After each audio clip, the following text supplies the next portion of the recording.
All right, welcome back to Mornings on Main Street. Many thanks again to Councilman Jeff Syracuse for the time this morning and the unveiling of the new Donaldson Library plans. Love it. Love it.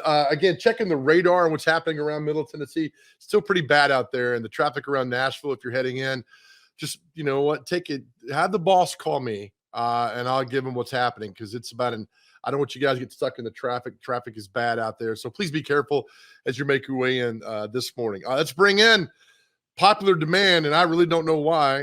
Let's put Jason Gooseby, Inside Scoop. You got all the dirt. I kid. I love you, man. How are you? It's this, man. I'm bringing sexy back. Did you shave that head this morning? Yeah. Look Hey, at man. you. Hold on. Wait. You got you got like 6-point lighting going on behind you. That's fantastic. I'm up in my game. What can I say? How you been, man? I'm doing good. Hey, I was looking on your Facebook, and I'm sure you probably already talked about this morning, but congrats to your son and DCA.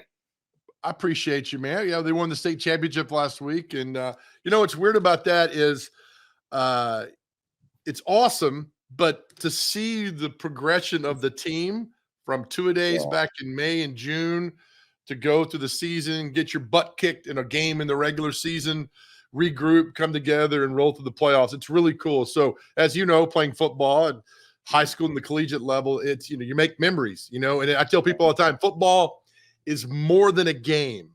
Oh, it's absolutely. more than what happens on the scoreboard. Lifelong friends and memories, and I'm fortunate my son's able to do that. Well, I'll tell you, and it sounds so cliche when you say it's more than a game, but I guarantee you this is the same. It's true for you, Joe.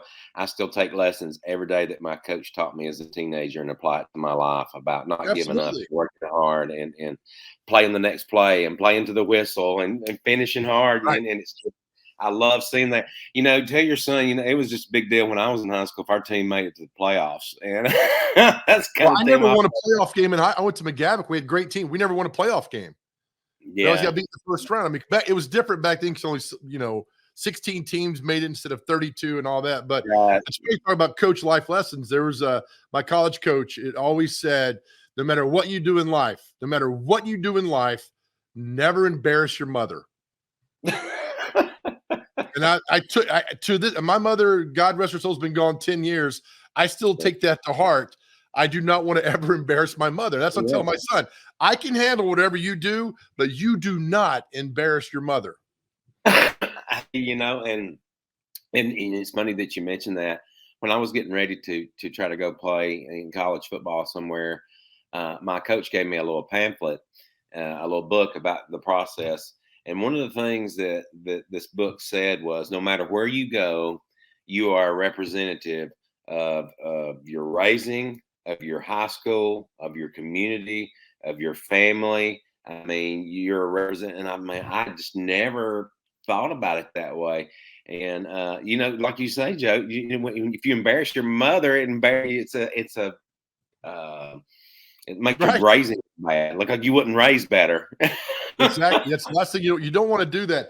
All right. So you heard Councilman Jeff Syracuse on about Donaldson and all that's happening over there. And we laugh about that Kmart building. I know Kmart's gone, but just a big place. And I see those places. They're here in Lebanon. They're in Mount Juliet. And if I had money, I would buy those places, Jason, just because what could happen in the future. Right. Well, and that's the number one question. And I say this every week. I've got a number one question that I get asked, but a question that I get asked a lot is what's happening with the old Kmart here in Lebanon. And, I have it on good word what's going on in there, but I don't say anything yet because it's not. I always like to give the city the first right to. Can you whisper it to us real quick? I can off camera. I'll text you. So somebody knows what's going in there.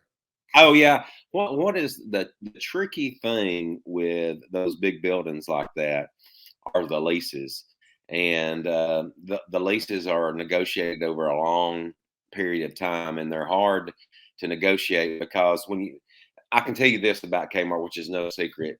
That one building is going to be, and I don't know how they're going to do it, but it's going to be subdivided up into at least 4 other businesses. So there's going to be 4 other businesses inside of that Kmart building. And I don't know how it's going to look cosmetically or structurally or anything like that. But one of the things about industrial or commercial leases is people don't want to sign until they know who's coming first. So you're trying to get 4 people to all commit kind of at the same time, but everybody's going, well, you go first. No, you go first. No, you go first. No, you go first.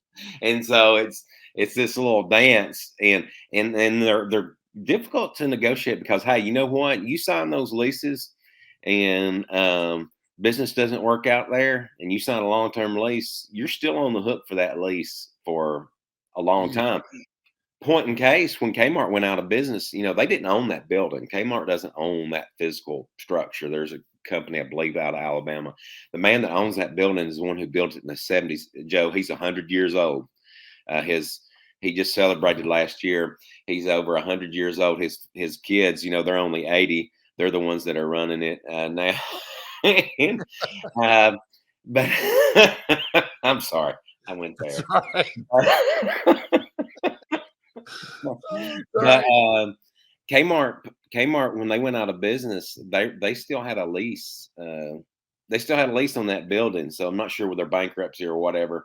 But you continue to pay those leases even though you go out of business. So that's one of the things that took Kmart a long time to happen on that building, is they were still tied up.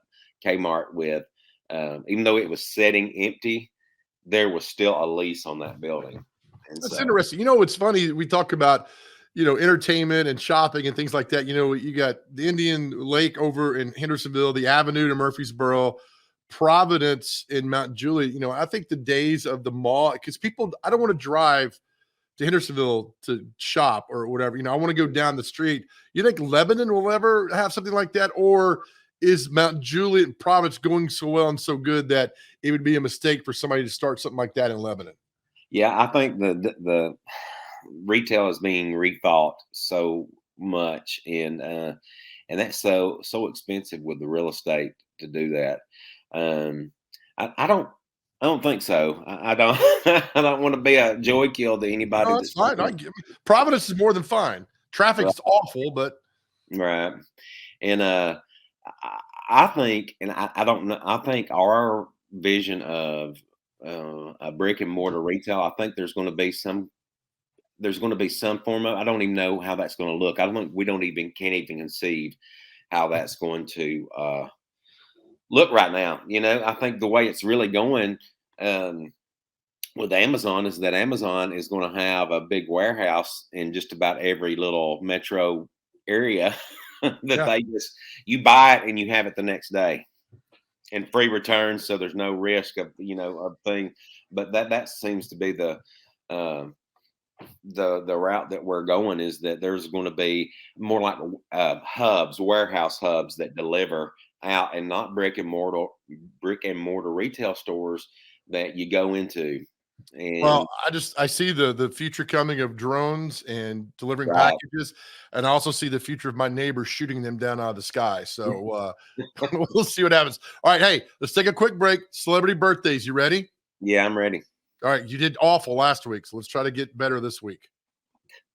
Okay, all right, here we'll take a break. Back with more Mornings on Main Street next.